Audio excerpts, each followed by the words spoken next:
بسم اللہ الرحمن الرحیم۔ السلام علیکم، آپ دیکھ رہے ہیں الف نیوز اور میں ہوں آپ کے ساتھ ماجد علی۔ شامل کرتے ہیں آج کی ون لائن ہیڈ لائنز۔ چین کی 3 روزہ جنگی فوجی مشقیں ناقابل قبول۔ تائیوان کی صدر سائی آنگ نے بیجنگ کی طرف سے اس جزیرے کے اطراف میں فوجی جنگی مشقوں کو ان کے بقول علاقے میں کشیدگی کا باعث قرار دے دیا۔ سائی آنگ نے سوشل میڈیا پر جاری ہونے والے اپنے ایک بیان میں کہا ہے کہ چین کی فوجی مشقوں کے اختتام پذیر ہونے کے باوجود چین تائپے کے فوجی اور سیکیورٹی کے منتظمین کی سرگرمیاں جاری رہیں گی اور وہ ان کے بقول تائیوان کا دفاع جاری رکھیں گی۔ اس سے قبل تائیوان کی نام نہاد وزارت خارجہ نے بھی چین کی فوجی جنگی مشقوں کو علاقائی سلامتی کے منافی قرار دیا تھا۔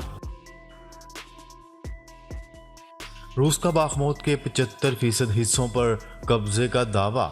روس نے دعویٰ کیا ہے کہ روسی افواج یوکرین کے شہر باخموت کے 75% سے زیادہ حصے پر کنٹرول رکھتی ہے۔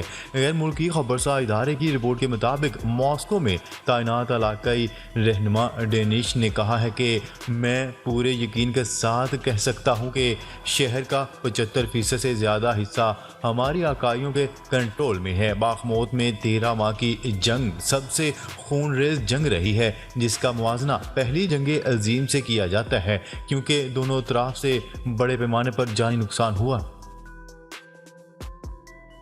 امریکہ اپنے ہی اتحادیوں کی جاسوسی کرتا پکڑا گیا۔ امریکی فوج کی سرگرمیوں سے متعلق خفیہ دستاویزات پینٹاگون سے لیک ہو گئیں۔ غیر ملکی خبرساز ادارے کی رپورٹ کے مطابق لیک ہونے والی حساس امریکی دستاویزات میں انکشاف کیا گیا ہے کہ امریکہ نے جنوبی کوریا، اسرائیل اور یوکرین سے متعلق خفیہ معلومات جمع کر رکھی ہیں۔ مبینہ طور پر روس میں موجود وسیع امریکی انٹیلیجنس نیٹ ورک کی تفصیلات بھی منظر عام پر آ گئیں۔ پاکستان کا بھارت کی جانب سے مقبوضہ کشمیر میں G20 اجلاس بلانے پر سخت ناراضگی کا اظہار۔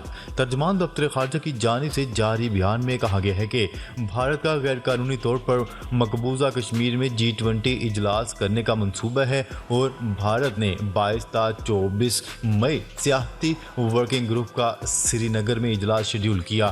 دفتر خارجہ کی ترجمان کا کہنا تھا کہ بھارت کا غیر ذمہ دارانہ اقدام سلامتی کونسل کی قراردادوں اور چارٹر کی خلاف ورزی ہے۔ بھارت مقبوضہ کشمیر میں اپنا غیر قانونی قبضہ برقرار رکھنے کی کوشش کر رہا ہے۔ پاکستان مقبوضہ کشمیر میں بھارتی اقدامات کی شدید مذمت کرتا ہے۔ مصری صدر کا روس کو خفیہ طور پر 40,000 راکٹس دینے کا منصوبہ۔ امریکی اخبار نے دعویٰ کیا ہے کہ مصر نے روس کو 40,000 راکٹس خفیہ طور پر دینے کا منصوبہ تیار کر لیا۔ غیر ملکی خبرساز ادارے کی رپورٹ کے مطابق امریکی اخبار واشنگٹن پوسٹ نے اپنی رپورٹ میں دعویٰ کیا ہے کہ مصر نے روس یوکرین جنگ کے دوران روس کی اسلحہ سپلائی میں مدد کے لیے اسے خفیہ طور پر 40,000 راکٹس دینے کا منصوبہ بنایا ہے، جس کی تفصیلات امریکی انٹیلیجنس کی لیک دستاویزات سے حاصل کی گئی ہیں۔ توہین عدالت کیس میں آزاد کشمیر ہائی کورٹ نے وزیر اعظم آزاد کشمیر کو نااہل قرار دے دیا۔ آزاد کشمیر ہائی کورٹ نے وزیر اعظم آزاد کشمیر سردار تنویر الیاس کو توہین عدالت میں سزا سنا دی۔ عدالت نے آزاد کشمیر کے وزیر اعظم کو عدالت برخاست ہونے تک سزا سنائی اور انہیں کسی بھی پبلک عہدے کے لیے نااہل قرار دے دیا۔ عدالت نے نئے وزیر اعظم آزاد کشمیر کے انتخابات کے لیے چیف الیکشن کمیشن کو خط لکھ دیا۔ آزاد کشمیر کی تاریخ میں پہلی بار کسی وزیر اعظم کو توہین عدالت پر نااہل قرار دیا گیا ہے۔ بٹ کوائن کی قیمت 10 ماہ میں پہلی بار $30,000 سے تجاوز کر گئی۔ دنیا کی سب سے بڑی کرپٹو کرنسی کی قیمت ابھی $30,000 سے کچھ زیادہ ہے اور یہ جون 2022 کے بعد پہلی بار ہے جب اس نے $30,000 کی حد کو عبور کیا ہے۔ 2023 کے آغاز سے اب تک بٹ کوائن کی قیمت میں 80% سے زیادہ اضافہ ہوا ہے۔ کرپٹو کرنسی کی قدر میں اضافہ اس وقت دیکھنے میں آیا ہے جب امریکی فیڈرل ریزرو کی جانب سے سخت مانیٹری پالیسی میں نرمی لائے جانے کا امکان ظاہر کیا جا رہا ہے۔ پاکستان میں عید الفطر کا چاند دیکھنے کے لیے مرکزی رویت حلال کمیٹی کا اجلاس طلب کر لیا گیا۔ اس حوالے سے جاری اعلامیے میں کہا گیا ہے کہ مرکزی رویت حلال کمیٹی کا اجلاس 20 اپریل بروز جمعہ وزارت مذہبی امور اسلام آباد میں ہوگا۔ اعلامیے کے مطابق مرکزی رویت حلال کمیٹی کے اجلاس کی صدارت چیئرمین مولانا عبدالخبیر آزاد کریں گے۔ اعلامیے کے مطابق زونل کمیٹیوں کے اجلاس ملک بھر میں مقررہ مقام پر ہوں گے۔ جنوبی کوریا نے افشا ہونے والی امریکی خفیہ دستاویزات کو جعلی قرار دے دیا۔ افشا ہونے والی خفیہ امریکی دستاویزات میں انکشاف کیا گیا ہے کہ امریکہ نے جنوبی کوریا پر یوکرین جنگ میں ہتھیار بھیجنے کے لیے دباؤ ڈالا، تاہم وہ جنگ زدہ ممالک کو ہتھیار فراہم نہ کرنے کی پالیسی کے تحت امریکہ کے ساتھ مزاحم رہا۔ جنوبی کوریا نے افشا ہونے والی امریکی خفیہ دستاویزات کو جعلی قرار دیتے ہوئے معاملے کی تحقیقات کا آغاز کر دیا۔ جنوبی کورین حکام کا کہنا ہے کہ امریکی خفیہ دستاویزات میں جنوبی کوریا کے اعلیٰ حکام سے متعلق معلومات درست نہیں ہیں، جبکہ امریکہ کے جنوبی کوریا کی جاسوسی کرنے کے شبہات بھی غلط ہیں۔ پنجاب انتخابات میں الیکشن کمیشن کی report chief justice of Pakistan کو پیش کر دی گئی۔ نیوز رپورٹ کے مطابق الیکشن کمیشن کی ایک صفحہ پر مشتمل رپورٹ چیف جسٹس کو پیش کر دی گئی، جس میں الیکشن کمیشن نے کہا کہ پنجاب انتخابات کے لیے فنڈز دیے گئے اور نہ ہی مطلوبہ سیکیورٹی فورسز دی گئی۔ 21 ارب روپے تاحال فراہم نہیں کیے گئے۔ Army chief general Asim Munir کا ہیوی انڈسٹری ٹیکسلا کا دورہ۔ Chief of army staff general Asim Munir نے ہیوی انڈسٹری ٹیکسلا کا دورہ کیا اور جوانوں سے ملاقات کی۔ پاک فوج کے شعبہ تعلقات عامہ ISPR کے مطابق army chief general Asim Munir نے آج ہیوی انڈسٹری ٹیکسلا کا دورہ کیا، جہاں انہوں نے HIT کی تکنیکی صلاحیتوں، جاری منصوبوں کی پیش رفت، مقامی بنانے کی کوشش اور حال ہی میں کیے گئے جدید اقدامات کے بارے میں بریفنگ دی گئی۔ آرمی چیف نے HIT کے مختلف فیکٹریوں کا دورہ کیا اور پاکستانی فوج کے لیے فراہم کردہ ٹینکوں، APC ریموٹ ویپن سسٹمز اور دیسی ساختہ 155mm آرٹلری گن بیرل کی تیاری اور اپ گریڈیشن کا بھی مشاہدہ کیا۔ انٹر بینک میں ڈالر کی قیمت میں اضافے کا سلسلہ جاری۔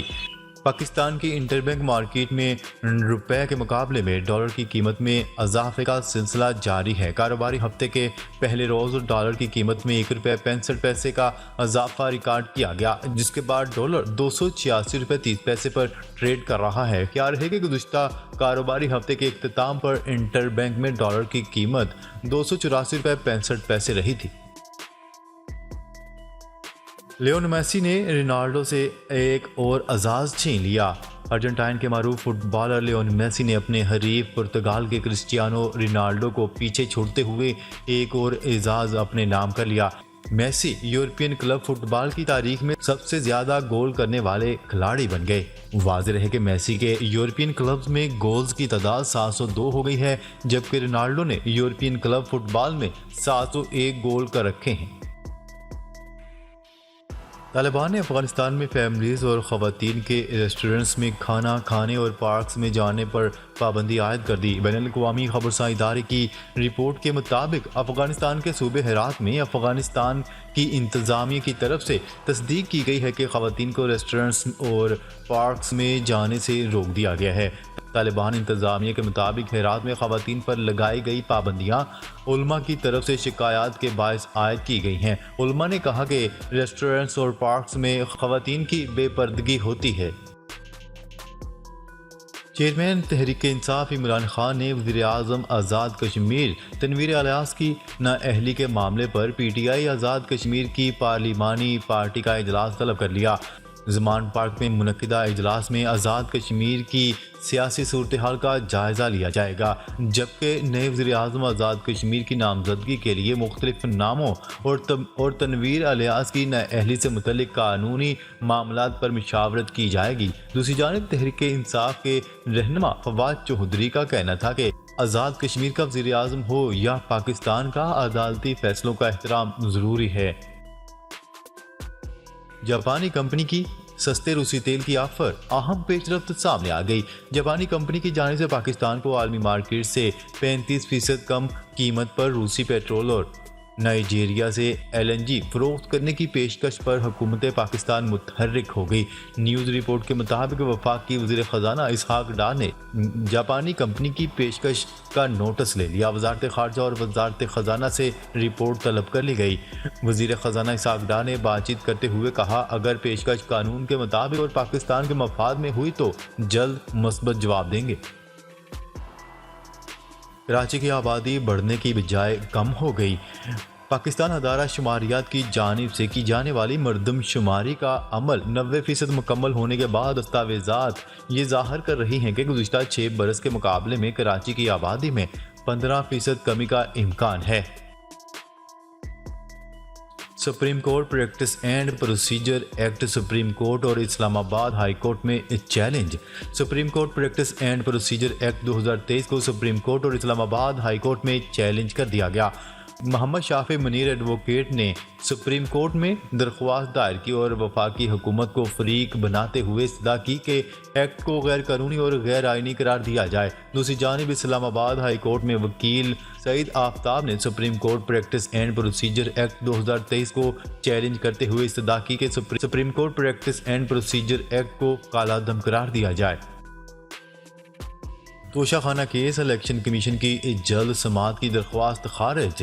اسلام آباد کی ڈسٹرکٹ اینڈ سیشن کورٹ نے عمران خان کے خلاف توشہ خانہ کیس جلد سماعت کے لیے مقرر کرنے کی الیکشن کمیشن کی درخواست خارج کر دی۔ ایڈیشنل سیشن جج ظفر اقبال نے عمران خان کے خلاف توشہ خانہ کیس جلد سماعت کے لیے مقرر کرنے کی الیکشن کمیشن کی درخواست پر سماعت کی، جس سلسلے میں عمران خان کے وکیل خواجہ حارث اور فیصل چودھری عدالت میں پیش ہوئے۔